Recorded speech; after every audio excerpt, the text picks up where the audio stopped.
Welcome to Beyond the Stars HFY. Today, we explore how humanity was declared immune to logic by the Galactic Council and why it left the galaxy in shock.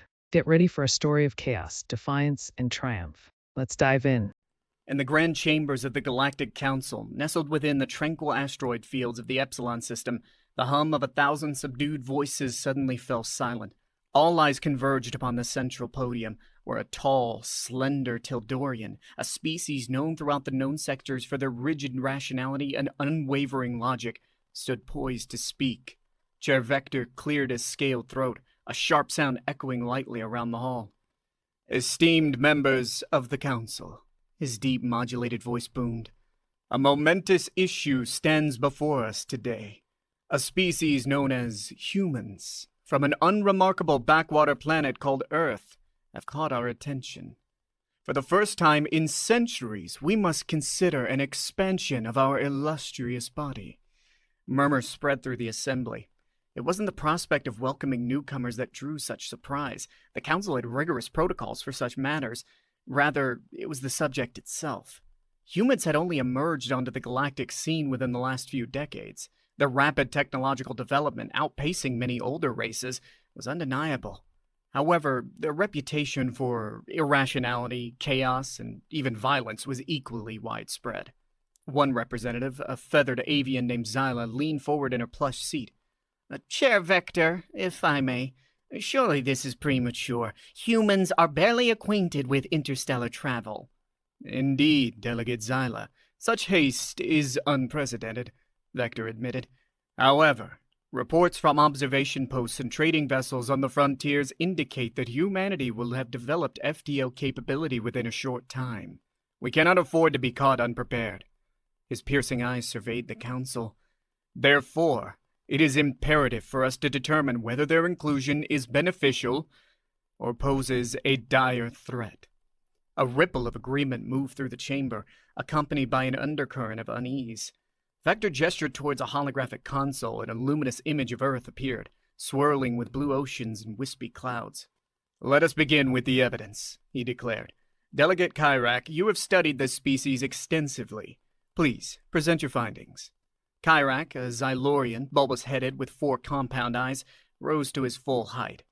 "Esteemed Council, I present Exhibit A, Early Human History. These creatures waged countless wars over trivial disputes, territorial squabbles, religious differences, even—" a shudder ran through his exoskeleton— "something they called sports." A chorus of startled clicks and buzzes filled the air. Delegate Zyla tilted her head. "Over games? Chair Vector, this cannot be accurate." "Regrettably, it is well documented," Kyrak confirmed grimly. "Humans displayed a willingness to sacrifice life and resources for such frivolities. It contradicts every principle of optimized survival." "Such destructive tendencies are deeply concerning," a booming voice declared. It belonged to a towering, 4-armed being from the notoriously warlike Krullian race. "If they fight each other so readily, what hope is there for peace in the galaxy?" Delegate Zyla bristled. "Perhaps, with guidance, humanity could learn to curb these violent impulses. After all, they also display acts of great compassion and selflessness." "Compassion?" Kyrak scoffed. "Their most celebrated figures, the ones they erect statues to, are usually warriors, responsible for countless deaths." The chamber erupted in a cacophony of shouts and accusations. Chair Vector pounded his fist against the podium, the sound echoing like a thunderclap. "Order! Order! I insist!" Gradually, the noise subsided. "Clearly, history paints a disturbing picture," Vector said, his scales rippling with agitation. "Yet it also reveals resilience and an uncanny ability to adapt. Delegate Kyrak, please proceed to their recent activities." Kyrak nodded, his compound eyes reflecting the holographic image of Earth. "Despite their checkered past, humans have undeniably accelerated their technological progress in recent times," he conceded. "Their development of artificial intelligence, while still in its primitive stages, demonstrates a troubling potential." Chair Vector furrowed his brow. "Potential for what, Delegate?" Unpredictability, Kyrak replied. Their own archives contain countless stories where the creations defy logic, even turning against them. Should humanity attain a greater mastery of this technology, they could pose an insurmountable threat. A hush fell over the gathered representatives. Artificial intelligences gone rogue was a fear that resonated with many species who had endured their own technological upheavals. Yet a voice rose in defiance, a slender, bioluminescent being from a pacifist race known as the Illumi. Perhaps, Delegate Leal began tentatively, its gentle voice barely audible over the tense silence. Perhaps humanity struggles with its own creations precisely because of their illogical nature. Their drive to innovate pushes them into unknown territory, both for better and for worse. A Krullian scoffed. You speak of innovation as a virtue, Delegate Leal. To us, it spells unchecked ambition. Humans seem incapable of pausing to consider the consequences of their relentless pursuit of progress. Indeed, Kyrak added, seizing upon the momentum. Case in point, their manipulation of their own genome. While intended as a medical advancement, there are fringe elements among them experimenting with augmentations far beyond simple disease resistance. This opens a path towards deliberate biological warfare, a danger this council cannot ignore. An uncomfortable silence descended upon the room. Genetic manipulation was a complex and morally fraught subject that touched upon the scars of several past galactic conflicts. The Krullians, in particular, had only recently been censured for controversial bioweapons research. While I abhor intentional biological warfare, the potential remains, Delegate Leal countered gently. However, we cannot predict the trajectory of a species based on its darkest possibilities. They may yet find a wisdom that eludes them now. Wisdom gleaned through catastrophic error? Kyrak hissed. The fate of the galaxy is not a laboratory for such dangerous experiments. Enough! Chair Vector's voice once again echoed through the chamber. The destructive aspects of their nature cannot be denied, but to avoid considering their potential for good would be a failure of judgment. Let us examine the evidence of these contradictions. He gestured vaguely towards the shimmering image of Earth. Kyrak paused, mandibles clicking in contemplation. Very well. Human artistic expression, while often perplexing to non-human sensibilities, reveals a depth of emotion we rarely encounter among younger races. He touched the console, and a strange melody filled the chamber, dissonant, haunting, yet oddly powerful. They call this music, Kyrak explained. Its purpose defies quantifiable analysis, yet they derive great meaning from it. Noise, the Krullian delegate rumbled disdainfully. Unpleasant noise.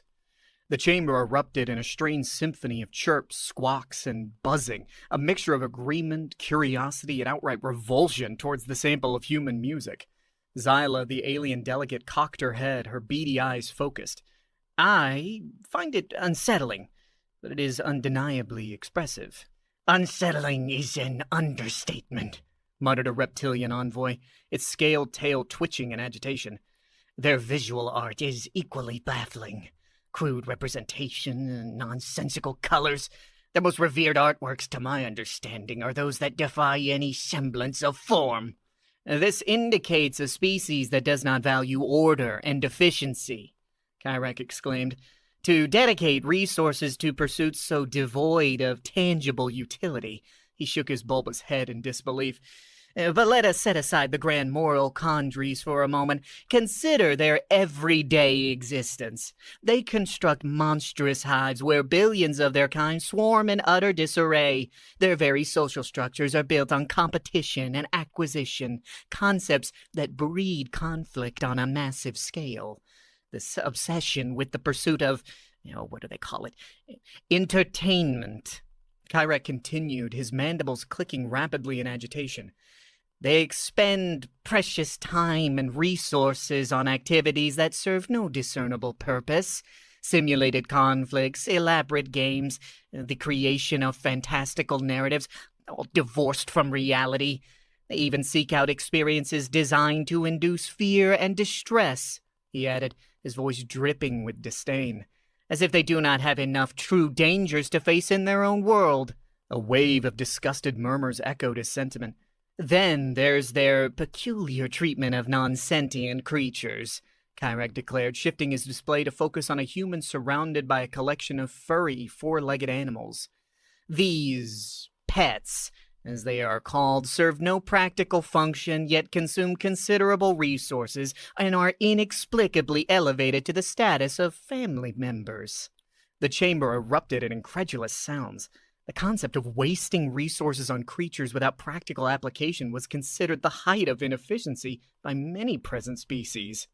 These humans, a delegate from an insectoid race clicked in consternation. Have they not yet learned the importance of maximizing the contributions of every member of the collective? Yet a ripple of surprise moved through the council when Kyrek shifted the display. The harsh, clashing images gave way to a breathtaking vista. It was a human rendition of their own system, rendered with an attention to detail that was, while illogical, undeniably beautiful. These contradictions continue, the Xylorian conceded. They possess a capacity for both grotesque and exquisite creations. Perhaps their illogical aesthetic sense is a byproduct of their emotional nature. If they are ruled by emotion instead of intellect, the Crolian delegate growled, that could explain their erratic behavior. There could be no such place for such a species on this council. And what about their acts of altruism? Delegate Leal's soft voice cut through the rising hostility. It flickered with an intense glow, a sign of heightened emotion among the Illumi. Humans routinely risk themselves to aid those in peril, even those of other species. This selflessness, is it not the cornerstone of a civilized society? A heavy silence fell as Leal's words echoed through the chamber. Some delegates averted their eyes as if confronted with a truth they wished to deny. Kyrek bristled. Isolated incidents do not represent a consistent pattern of behavior. Indeed, for each act of heroism, there are countless examples of needless cruelty. Look at the state of their planet. Another holographic image replaced the idyllic landscape. Continents were scarred with sprawling megacities, barren wastelands and choking plumes of smoke. Pollution swirled in once pristine oceans. They ravage their own home, Kyrek said. This is evidence of a species that lacks the foresight to ensure its own survival, let alone contribute to galactic stability. Yet, Scylla interjected hesitantly, there are recent initiatives among them, however rudimentary, aimed at mitigating these disastrous effects. They strive to correct past mistakes. Could this not indicate an emerging awareness? Before the debate could reignite, a booming voice echoed through the chamber, silencing the assembly. I heard they tamed the Groks! Whispers erupted, spreading like wildfire. Chair Vector slammed his fist against the podium, instantly restoring order. Silence, he thundered. We will not devolve into unfounded rumors. He glared at the assembly, his voice low and dangerous. Delegate Kyrek, if you have concluded your presentation, it is time for the council to begin its formal deliberations. A tense energy filled the grand chamber. Kyrek retreated to his seat, his mandibles working nervously.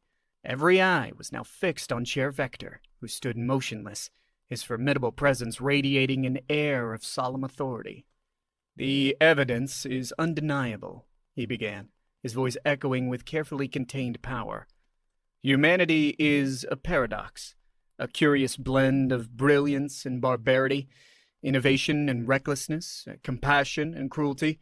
He paused, allowing the weight of his words to settle upon the delegates. While their technological advancement warrants our attention, it is their unpredictability that represents the greatest concern, Vector continued. Their defiance of logic, their volatile nature, these traits make them a risk we cannot afford. They do not yet possess the wisdom or stability essential for membership within this council. A ripple of agreement moved through the assembly. The Crolian delegate rumbled in affirmative, while others nodded in silent support. Even Delegate Xyla, the most sympathetic to the human cause, wore an expression of troubled resignation. Yet a flicker of dissent glowed within Delegate Leal of the Illumi. "Respected chair," the gentle being interjected, its bioluminescent pattern swirling with unease. "Wisdom is often born from trial and error. Should we deny humanity the opportunity to learn from their mistakes? To evolve alongside us?"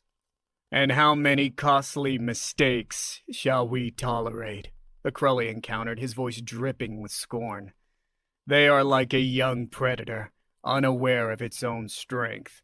Left unchecked, humans will wreak havoc across the stars."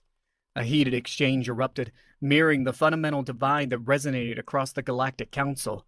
Those in favor of caution argued that humanity must first prove their commitment to peace and rationality before any invitation was considered. Others, like Leal, maintained that inclusion and guidance were the only ways to ensure such potentially potent species would not become a grave threat. Chair Vector listened impassively, his scale features unreadable. When the arguments finally subsided, he raised a commanding hand for silence. "Delegates," he announced, his voice resonating with finality, "after extensive review of the evidence and thorough debate, the Galactic Council has rendered its judgment." An almost palpable tension hung in the air as all eyes fixed upon the Tildorian chair. "Humanity, at this present time, presents too great an enigma. Their behavior reveals a species at odds with the principles this esteemed council upholds.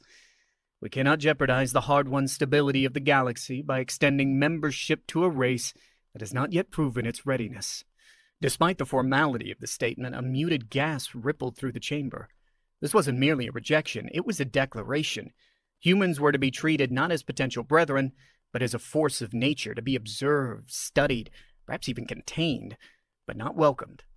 "However," Chair Vector continued, his voice taking on a subtle edge, "isolation breeds suspicion. Continued monitoring of this species is deemed essential.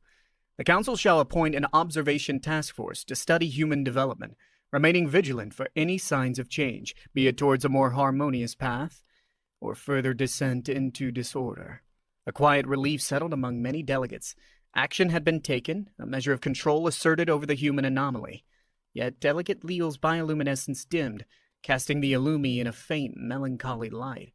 As the assembly dispersed, the conversations swirling within the grand chamber were subdued, thoughtful. Humanity had been cast as an outsider. Their future within this galactic community was uncertain. Yet, within a secluded corner of the Epsilon system, tucked away among unremarkable asteroids, a clandestine flicker of interest emerged. Several delegates, including a fascinated Xyloran scientist and a quietly determined Illumi, lingered behind, exchanging conspiratorial glances. Perhaps some concluded the official decision was not the final word on this matter of humanity. Beneath the azure skies of Earth, far removed from the grand chambers of the Galactic Council, a group of intrepid explorers gathered in the control room of the International Space Exploration Agency. The atmosphere was charged with anticipation and a hint of tension as the team prepared to review data from their latest deep space probe, Voyager 3X. Dr. Elena Morales, the mission's lead scientist, adjusted the main display to show a series of encrypted signals recently intercepted by the probe. "And these aren't just anomalies," she declared, her voice steady despite the underlying excitement. "They're structured, patterned in a way that suggests intelligent origin." Her team, a diverse assembly of astrophysicists, cryptographers, and xenobiologists, leaned in closer, their eyes locked on the screen. The data represented something unprecedented, potential evidence of advanced alien civilizations. As they began to decode signals, an undercurrent of debate emerged, mirroring, in a smaller scale, the discussions that had taken place among the stars. "Could this be the proof we'd been seeking?" pondered Dr. Akira Tanaka, the project's lead cryptographer. "Evidence that there's intelligent life in the universe?" Yet with excitement came a ripple of concern. Dr. Lucia Nicomo, the team's xenobiology expert, raised a critical point. "We must proceed with caution. Discovering other life forms is one thing, but intelligent, possibly far superior civilizations? We need to consider the implications. The moondogs were bad enough." As the team worked tirelessly to unravel the messages, they stumbled upon a sequence of data that suggested not just the existence of alien life, but a highly organized interstellar community. The complexity and sophistication of the communication patterns hinted at something far beyond anything humanity had imagined. Dr. Morales stood back, absorbing the revelation. "Now this changes everything," she said quietly. "Our place in the universe, our understanding of life beyond Earth, our future." The Discovery team, aware of the monumental nature of their findings, debated their next steps. Should they make their discovery public, igniting a global conversation about humanity's role in the cosmos? Or should they first seek more evidence, perhaps even attempt to initiate contact? As they deliberated, a shared realization emerged. Their discovery was not just scientific, but profoundly philosophical. Humanity had always wondered about its place in the universe, crafting stories and myths about the stars. Now faced with the reality of a galactic community, they confronted the dualities of wonder and fear, curiosity and caution. In a bold move, the team decided to launch a clandestine project codenamed Galactic Whisper, aimed at establishing a discreet communication channel with the galactic entities. Using a combination of the decoded signals and humanity's most advanced technology, they crafted a message of peace and inquiry, a tentative hello to the universe. Back on the Galactic Council, unbeknownst to the humans, the decision to monitor Earth more closely led to an unexpected outcome. The Observation Task Force detected the Galactic Whisper project. The initiative, so full of hope and vulnerability, sparked a wave of reconsideration among some of the delegates. In a secluded meeting room, a small group of council members convened, led by the Xyloran scientist and Delegate Leal. "Perhaps we were too quick to judge," the Xyloran mused. "This Galactic Whisper project shows a level of humility and eagerness to learn. Isn't that the essence of wisdom?" Delegate Leal, glowing softly with a hopeful light, added, "In their quest for understanding, they've reached out to the stars, not with arrogance, but with curiosity. Perhaps it's time we reconsider our stance." As Earth continued its orbit, unaware of the cosmic discussions it had spurred, humanity stood at the brink of a new dawn. The Space Discovery team, their spirits buoyed by the potential of their covert endeavor, looked to the stars with renewed determination. In the vast, silent expanse of space, a conversation was about to begin, a dialogue that could bridge worlds and transform the galaxy's understanding of itself.